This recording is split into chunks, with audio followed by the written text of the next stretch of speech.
Let's get back to E-Rock. We got to get back to bashing E-Rock again. I didn't know the show was called Does Opie, he breach Anthony, the and water E-Rock. behind Opie? Is But that where? E-Rock knows I love him. I have Opie, to make Anthony, and jokes. E-Rock.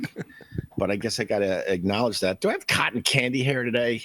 No, let's not say F you to E-Rock. We gotta put our kid gloves on. We got to be very, very nice to E-Rock so I could get my life's work back. Drink.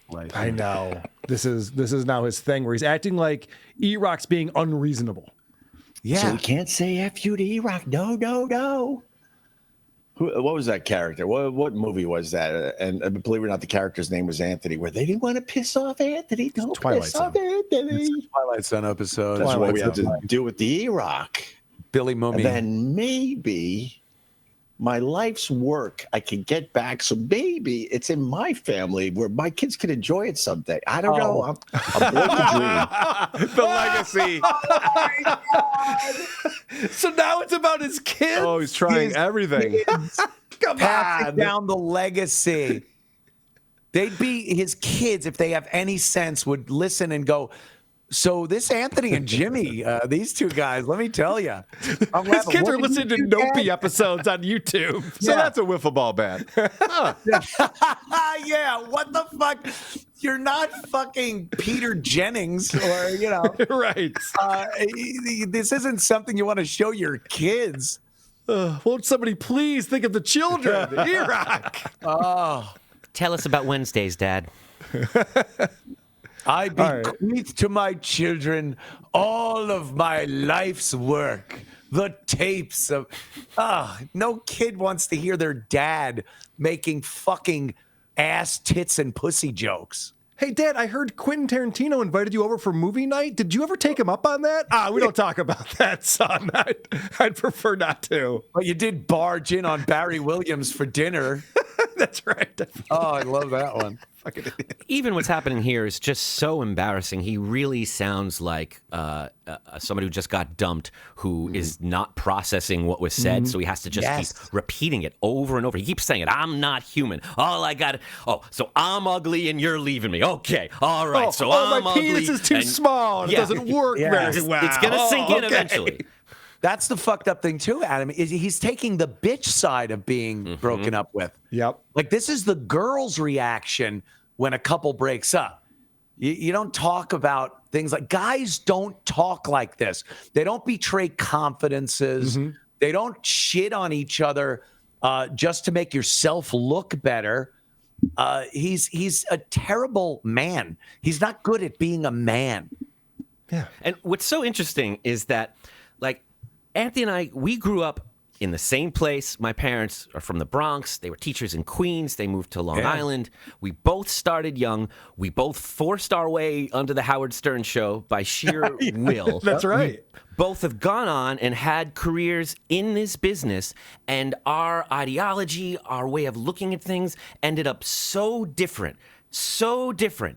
Right. But there are things we can agree on without even talking. And it's that Opie is a piece of shit, and that Stuttering John is a terrible person. And it is happening out there on Dabblers Anonymous, on all of these subreddits where people from all over the world with different beliefs can agree that not only are these people pieces of shit, but that guys like John, they're using these values and these symbols as pawns in their stupid little war that they're losing. And they were two Long Island guys from middle-class families. It's again, it's so weird that you could come from the same background. I guess it's the nature-nurture thing.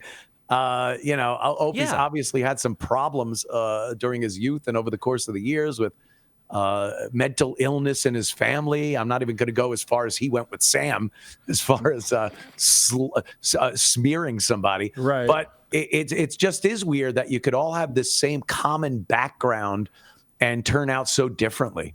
And still politics shift and change, and they're always evolving. But like what you think of as a a human being, what you think of as a person, like that, we just instinctually can tell from all of these different people, everyone we've seen today and all the ones we continue to see on WATP, that there's a quality they share that brings so many different people together in the, we don't like that, and that is actual racism. That is an actually anomaly. evil. Yeah. They are an anomaly. And we're all coming together at Hackamania, There Las it is. Vegas.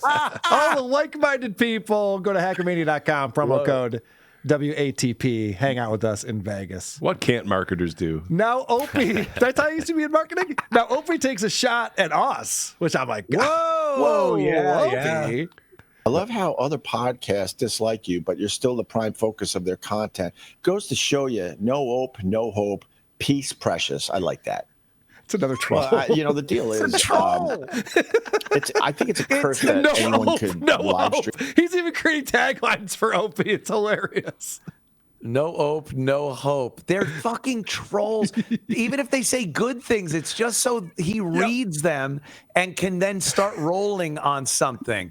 Yep, it works every time too. Works every time. This guy is so I think it's a predictable. curse that anyone could live stream and podcast now, because there's a lot of crap out there. Mm-hmm. And if you're not putting yourself in front of a camera and trying to just talk about shit going on in your life, shit going on in the world, hopefully trying to be funny, get a few laughs out there. If you're not capable or brave enough to do that, then what do you rely on? You rely on just making fun of people. Even during Opie and Anthony, when we did Jocktober, we knew that it was a thing that you did from just time to time. You didn't focus your whole show on just making fun of other shows. It's stupid after a while. Yeah, it really is dumb. By the way, this is our 10th year of one of these podcasts. Hope he's got it all figured out. I should be coming out here and talking about what happened to my day.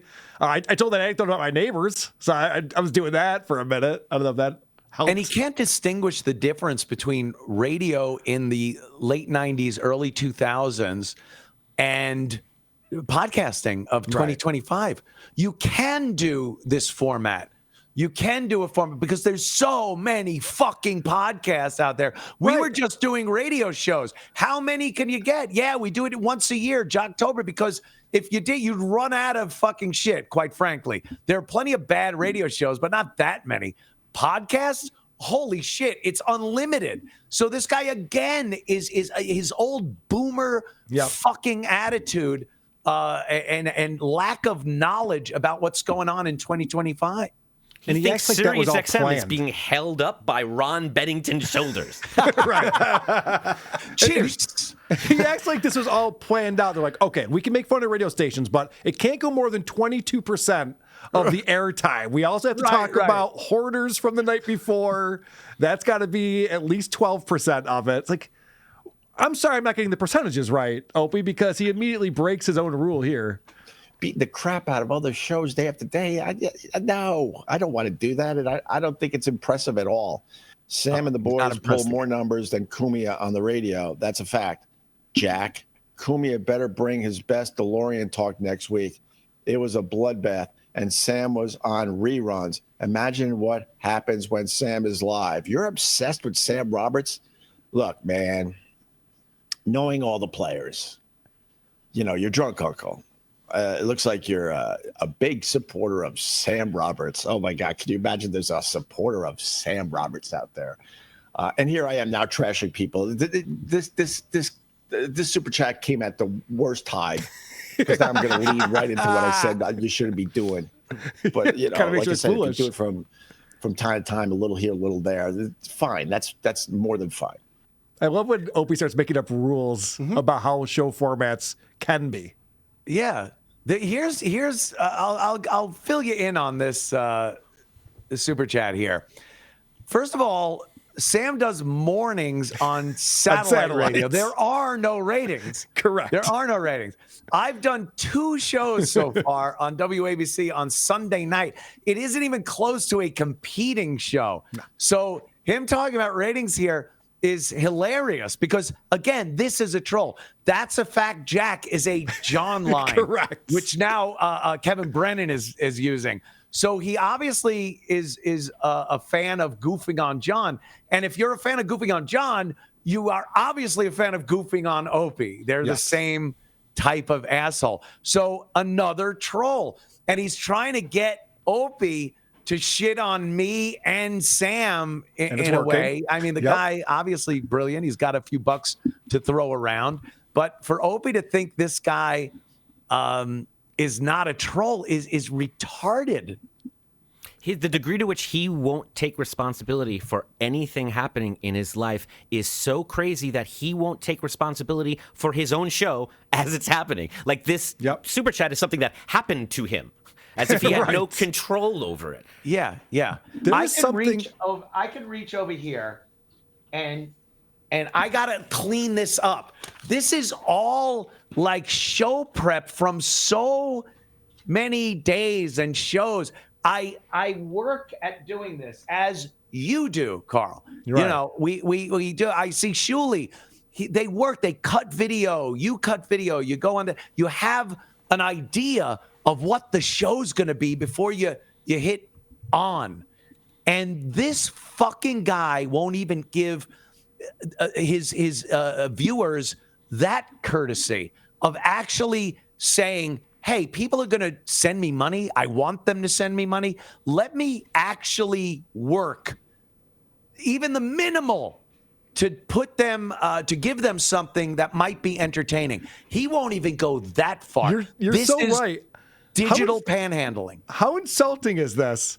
This guy is telling us our format is wrong from the laziest podcaster. Laziest. And Anthony, you've been talking about this lately, and it's great because it pisses off Kevin Brennan because it really is just e-begging. And Opie coming on here just waiting for super chats to come in, and there is some kind of dopamine rush or something with these colors because I see it happen to Kevin. I see it happen to Opie. Yes. They see an orange or a red, and they get real excited. They leave it up on the screen for a long time. An adrenaline rush like when he used to hear, and here's Opie and Anthony, and we'd go out on stage. This is his new adrenaline rush. Is that orange? I know what that is. It's like a Monopoly board. Oh, I have St. James Place. Okay. Ooh. That's it. Oh, Boardwalk. That's the blue one. Right. And the problem with that color-coded emotional response is that they feel the same way when they see other people get those colors. Yes. The exact opposite feeling happens. And now their stomach drops. That's my angry. Orange. Orange is my color. What the fuck? Right. I thought you were my drunk uncle. Everybody's drunk uncle. Let's get back to Sam Roberts. We got more Sam Roberts bashing to go here. So you're confused because you're like, wait, but you don't like it. That was a chance to take a shot at him. Yeah, but the reality is that Anthony's definitely talking to more people than Sam Roberts. Sam's dead in the water at SiriusXM. Trust me. There's nothing going on there. He just renewed his contract. What is he talking about? I don't listen to Sam, but I've talked to a number of people who told me that they're really hitting their stride now. Like they got the crew that should be together, and they're doing a fantastic job. Right. I imagine they are doing a great job. Sam's been doing radio for decades, and he's got a good crew. So I would imagine they're doing fine. What is this dead in the water? Why did they resign him then? I got to call Opie right now because he almost gave me a compliment. Hold on. We're getting the show back together. Thanks for being a human being, Opie. Yeah. We appreciate you. And again, why would he want all of these shows to fail? They're all tied to him. Wouldn't you want everything tied to you to be a success? Isn't that like the greatest thing that would ever happen to you, Opie? The fact that you're cutting all these strings before they can even carry you up is so scary. I think if you have something going on in your life, you're more apt to look at other people's success and go, oh, good for him. Hey, that's good. It's kind of a offshoot, alien clone of what we did. And but if you have nothing going on in your life and you're talking to 20, 30 people on your whatever this is, you're going to be bitter about anyone else's success. And that's what he's done. I love the fact that Sam's doing a show. He's on WWE and shit like that because I don't have any qualms about what the fuck I'm doing and what I've done over the course of the past 11 years since I was fired and what I'm doing now. Like, I'm psyched. I'm energized. I'm excited for it. Imagine sitting here at your beach house in the Hamptons and you have nothing going on except what you had at some point. It's so obvious that he's bitter and jealous because you could plug in what Sam's doing or obviously Anthony on WABC, he's talked about that quite a bit. Jim Norton and his new podcast that he's doing. And Opie's going on and just being like, all these people are watching it. I don't get it. It's like, you don't get it. you obviously don't get it. You don't understand why people like Jim, why that show's catching on. Yeah, I just streamed last night. I did. I saw that. Drinks out in Greenville. I come back. I'm like, yeah, let me fire this up. I haven't done a live stream in quite some time. And you get a couple of thousand people watching. I wake up and there's 20 some odd thousand views and shit. And it's like he fucking hates that. Oh, he yeah. hates that we have an audience because we give the audience something. Yep. We're actually working at it. He also hates comedy and he hates radio. Like, why would you? You're known for bringing comics up, right? You launched so many legendary comics. Why would you not start discovering younger comics? That might be something people trust you for. Why don't you have any interest? Stuttering John said not that long ago, somebody asked him about what he thought of Seinfeld, and Stuttering John was like, I don't watch other comedians. I don't watch their specials. I don't watch comedy. I don't want to be influenced. That was the funniest I heard that. Fucking hilarious. And it's not even just to say that and to practice it, but to believe this is a smart saying, to believe you're like Leonardo DiCaprio taking on some role. You're like, I don't want to see the other people do this role. I need to do my take on it. Daniel Day-Lewis staying in character.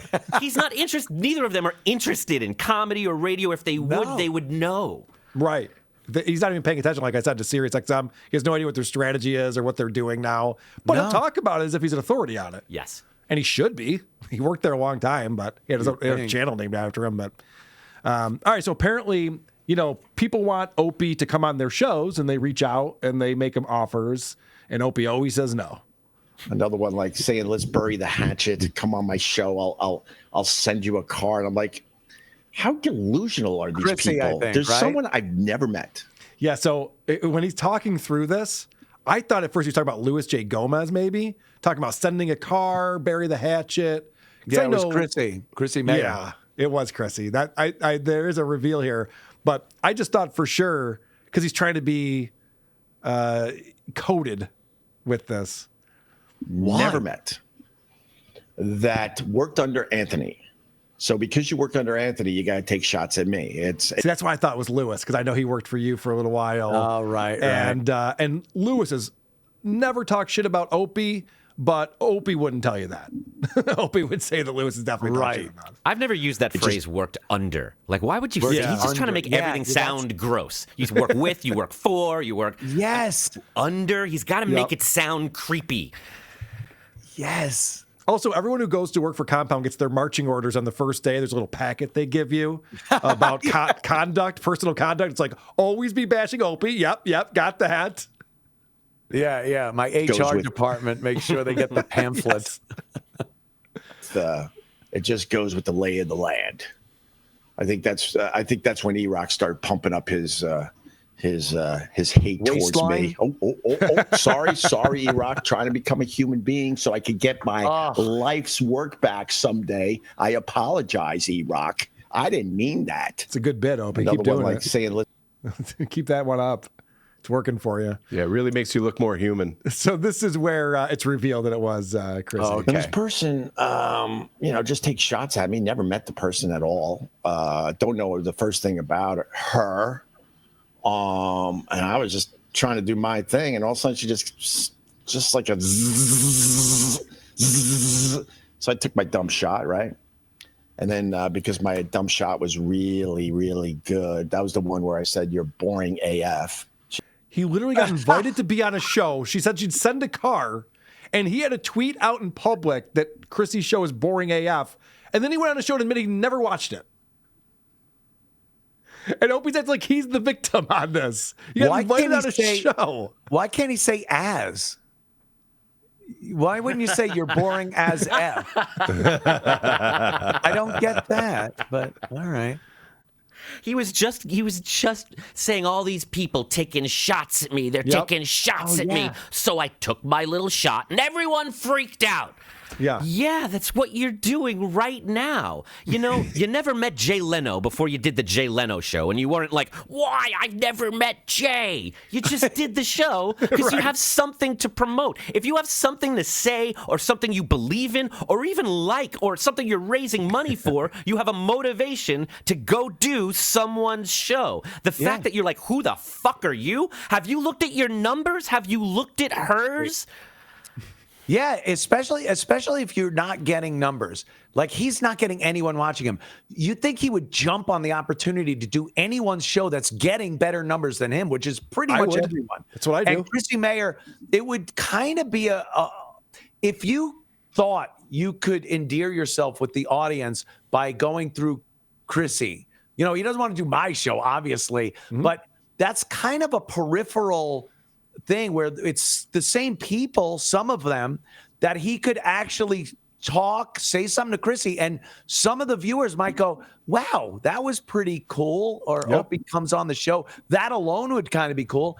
And then if he talks and he's a little humble and he's a little bit personable, maybe some people would go, you know what, maybe I'll watch his show. But he's incapable of this because he's not human, like E-Rock said. He doesn't believe in himself. No. And that was the thing. With you taking the WABC job, what pissed him off the most about it is how humble your approach was to that. Drew Lane was messaging me. He's like, it's so impressive how well Anthony's doing, because he's looking at like these podcast charts, and people are listening to your radio show as a podcast. It's in the top 150. It's like, it's crazy how many people are listening. Podcast, it's crazy. Yeah. People are listening to the show. It's not even really supposed to be a podcast. It's a radio show. It's up on YouTube. I was listening to the most recent episode yesterday. People are sharing it everywhere. It's getting all these views and all these listens. And Opie knows that he'll fail. He knows deep down, if he were to put himself out there, it wouldn't work. If he were to go on Chrissy's show, he would embarrass himself. Right. He knows that, so he has to make excuses and act like everyone's against him, and it's a no-win situation. Get out there and promote yourself, retard. Yeah. That's how you grow your show. My boss yesterday, he texted me and told me that I should take the gloves off. Oh, he goes, yeah, that's the boss. I love it. I've been and you get, it's my first foray back into broadcast radio in years, decades, and I've been kind of holding back a little bit. I don't want to be a shock jock, obviously, but I've kind of pulled back even more. And with some of the complaints I've gotten from the Tel Aviv Times and stuff, being a Missy B's boyfriend doesn't fucking help. But they're like, this guy's anti-Semitic. You're like, whoa. That's not me. That's the other one. Compared to this fucking broad. But it's funny. He called me up and he's like, I just wanted to let you know, like, don't hold back. There she goes. He goes, I just want you to know, you don't have to hold back. He goes, take the gloves off, man. Be you. I'm like, that's awesome. That's fucking, they'll be sorry about it, and I'll probably get fired. Can you put the gloves back on, please? That's why Anthony's saying this right now. So when he gets in trouble in a month, he's like, listen, I was told. I want everyone to at least know that's what happened. Because my dumb shot was really, really good. That was the one where I said, you're boring AF. She never got over that. Because now she trashed. I know, he's bragging about a tweet reply. Comeback. That was not good at all. He's like, oh, it was so good. I'm rubber, you're glue. I had a great one. Boom. Just me on the regular. But I'm like, I didn't even know you. I didn't do anything to you. You felt like you had to attack me because you worked under Anthony. Again, he knows the motivation. He understands everything that's going on. Always. These are comics, you dummy. Right. They make jokes. Yes. And they'll roast people. There's difference between, do you think Chrissy Mayor actually has animosity toward Opie and wants to destroy him or make him personally feel bad? Or being tied to me in a business-wise, as far as combat or friendship, she has opportunities to make jokes about a guy that is pretty worthy of jokes. But he sees it as a personal attack. He always did. When all the comics were on, Voss and DePaulo and Patrice, and they're all around goofing on each other, every insult that he got, he saw as a personal affront to him instead of, it's guys busting balls. It's what we do. Yeah, because he knows deep down that he deserves this. Yeah. You know, I think that's what it comes down to. Like, if you told me a bunch of shit to my face that I felt bad about myself for, it's going to reinforce my feelings about myself. But if I'm confident in what I do, and you come on and you go, Carl, no one watches your podcast, you stink. I'm like, oh, okay. So it's just noise. You could be confident about the shirt you put on, you know. I know. Seriously. Did you put that shirt on or did your mommy pick it out for you? Doesn't matter what they say. Like, hey, Rich, enough about my shirt. The shirt is getting you flustered? Dude. But this is also going back to like Chad Zumach thinking. Chad has said many times that we got a memo one day to go after him. Like Chrissy and Frank told me and Anthony. And like we got all these people, like we had this meeting and we're just like, okay, who are our enemies today? They're like, Chad Zumach. Okay, write that down, Chad Zumach. Okay, yes. That's what we're going to do now. I didn't put memos out for real shit that needed to be done around. I don't communicate anything to anyone. Like, Carl's show is scripted. It's always strange to find a lack of sense of humor about yourself in a comedian because it really doesn't happen. The nature of being a comedian is that you find everything funny and you'll always appreciate going for the joke, even when it fails. I remember early on in WATP, there was somebody that would call in and make fun of Carl, be like, oh, are you having a chauffeur Steve on next and then a blender Bill after you go to band practice? And you found it so funny. There was nothing funnier to you than somebody just calling out whatever was happening. It's genuine. I don't think a sense of humor about yourself is something you can develop over time. You either have it or you don't. Chad Zumach's the same way. He was talking about how he was making a list of all the lies that Carl tells about him, and WATP is playing, and at some point Carl said, now, you know, Chad's a guy with no self-confidence. Chad goes, lie number 2. Chad doesn't have self-confidence. As if this is, they don't know what humor is. They don't understand. Opie, you have all the facts. Everyone's lying. They're all monsters. They're all misinformed. And you won't take any opportunity to go and explain to everybody what the truth is? You're not interested in that. No, it's what you said, Carl. He can't because he knows deep down all vague. He'll lose. Deep down, man, they just know. One more clip on here. So the question is asked, who his favorite coworker of all time was. Wow, okay. How did I miss this? It's so stupid. He starts with talking about a caddy that he used to caddy with. I'm like, okay, that's not the point. You don't have to tell us about a guy you liked when you were 19. You know, he Shuli could have done an Uncle Rico about Opie too. Yes. He goes back so far about the glory days. Right. And it's fucking terrible. They're dumb stories. Yeah, that's not what anyone's talking about. If someone asks you who your favorite coworker is, it's someone that we would know of. Someone who's been talked about on the radio or has been on the radio, personality, something. Yeah, Garrett was fucking, we would hang out in the WNEW office after the show, smoke, drink, play video games. I had so much fun with Garrett. There. See how easy that is? Everyone knows who Garrett is, and they go, yeah, that makes sense. So let's find out who his favorite coworker is. This will piss off a lot of people, but it's the truth. I like how he starts out. This is going to piss off a lot of people because everyone's just sitting there going, I hope I'm the favorite. I hope I'm the favorite. I hope everyone he's limits. ever met or worked with is watching right now, so he's got to keep their feelings in mind. It's definitely not Carl Wes. All right, so here's the big reveal. It would be Carl Wes. A guy whose name you still can't pronounce correctly. Carl Ruiz. He's told you that a million times. He's still called him Carl Ruiz. Look, not to take away from Anthony and the chemistry we had early on, but when I reinvented myself after Opie and Anthony ended, all right, something very funny is about to happen. But did anyone think it was going to be Anthony? He's like, guys, I got to tell you, it's not Anthony. He's like, yeah, we know that's not your favorite coworker. I don't want to take anything away from the monster. Yeah, what the fuck? Reinvented. Look, it's a wheel. What is it now? A wheel. It's not reinvented anything. It's rounder now. Yeah. All right, so check this out. This is great. Classic Opie right here. When I reinvented myself after Opie and Anthony ended, I'm sorry about this camera, man. Getting seasick. Gotta get some more duct tape.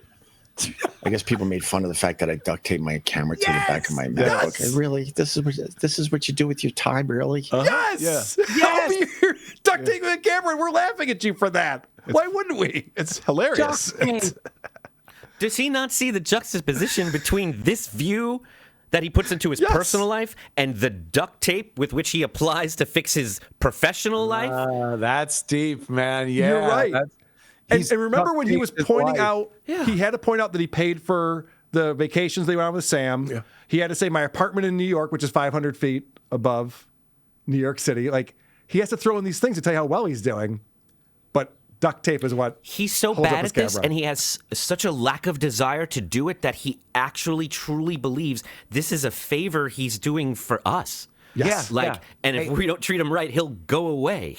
I'm doing you a favor. Does this guy understand? Look, we made a lot of money during the O&A show. And I know he had the same finance guy I had over the course of the years. We saved a lot of money.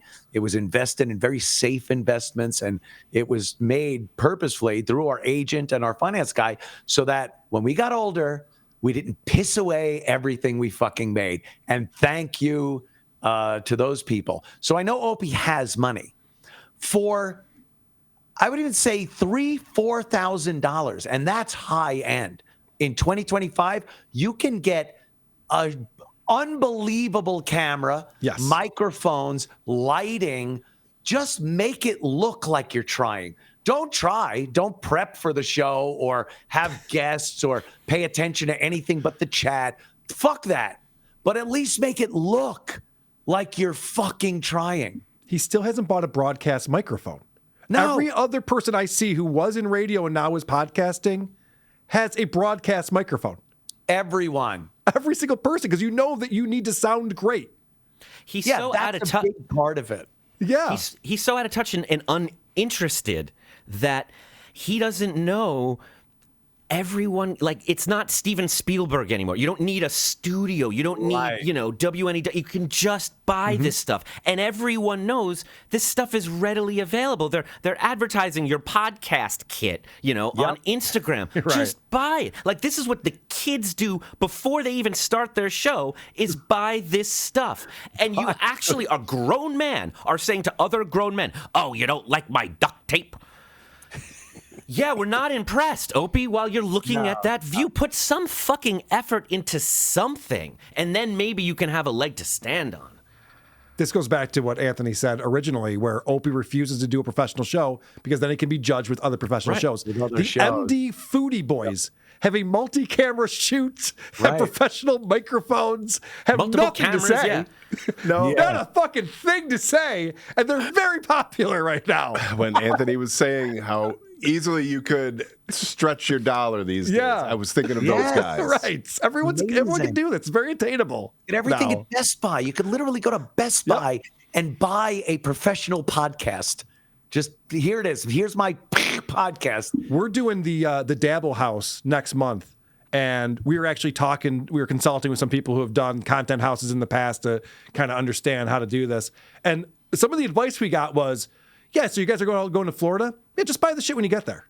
Just go just make sure you're near Best Buy. Go in there, just buy all the shit that you need. It's like, that's how easy it is. Yeah, you it's don't easier have to than carrying have it with you. Broadcasting equipment store. Right. I don't have. It's not the old days. Yeah, he's like, he thinks it's Steven Spielberg, and we can't make a movie unless we have millions of dollars. Opie, if you chose to go into Costco with your family instead of sitting in the car and broadcasting from your phone, you could have bought one of those kits at a real cheap price, and we would have appreciated that. He doesn't want to. He doesn't want to look good. He doesn't want to sound good. Because then... if I try, I'm going to be judged. Yep. Yeah, and he knows laziness is fear. If I never really tried... Can always be, I'm not even trying. Look at me. I have a shitty camera with duct tape. I don't prep for anything. So if you say I suck, of course I do. I'm doing that on purpose to suck. And because he has got, again, bringing back to the no confidence thing. Yeah. Laziness is fear is a brilliant take. This is Stuttering John as well. He's the laziest person I've ever encountered in my life. Yeah. But he's so fearful because he knows he's going to fail miserably. Yeah. Who are these podcasts?